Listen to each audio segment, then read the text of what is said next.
I was in the United States Coast Guard for 7 years.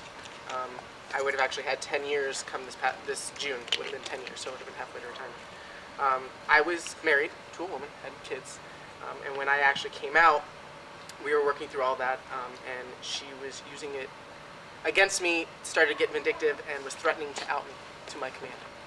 My record was impeccable. I had, there was no reason where if she would have went to my command would have asked me, I could have denied it, and they would have believed me, because there would be no reason for them not to believe me, because it would have been, they said, well, you could just say she's a disgruntled spouse, and she's just trying to.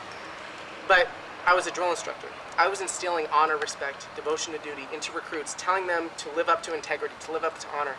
And then here I am, struggling with the battle of, do I take a chance and let somebody have a blackmail situation over my life for the next, if I plan to retire, 15, 16 years, or do I say something now? And I will tell you that was the hardest decision I had to do. I wrote a letter and pretty much told my commanding officer that I was gay. When everything first happened and transpired, and I sent my letter, word spread really fast. I was on the training base, Cape May, that's the only training center for the whole United States Coast Guard, nowhere else. And so it spread fast. And I didn't know what kind of reaction was going to happen. I didn't know if people were going to come after me.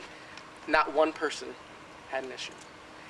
I had drill instructors that wrote, I have 25 letters of recommendation.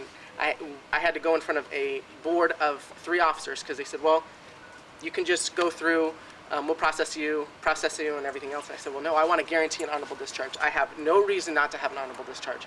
So to guarantee that, I had to go in front of a board of 3 officers, and I had to tell them why I deserved to have an honorable discharge. I had to tell them again my process, what happened to me. And I actually had to write it out because I was so emotional. For me, wearing that uniform wasn't just wearing clothes to go to work. Wearing that uniform was an honor, was a privilege, was a right that I could stand up and fight for my country. And that was taken away from me. That was pulled away from me. And it's like, if you imagine yourself, each of us have functions or things that make us who we are. We have pillars of, whether it's organizations, whether it's clubs, whatever it is, that make us who we are. And imagine someone saying, you have to take that away. I felt like my heart was ripped out of my chest and was like, you can't do this because you're gay. But yet everybody I worked with, they're like, you know what, there's no reason for this. We don't see why you can't serve, why you can't be here with us. You're better than some of the other straight drill instructors. And I said, you know what, all I need is your support. And when I had to go into my board meeting, it was closed. There was no media, no recording, no witness, nobody could be in there but me and my lawyer. And I had 10 drill instructors outside of that room waiting when I got out so they could be there for me and support me. And even to this day, I have people that are talking to me and they're like, we're behind you 100%.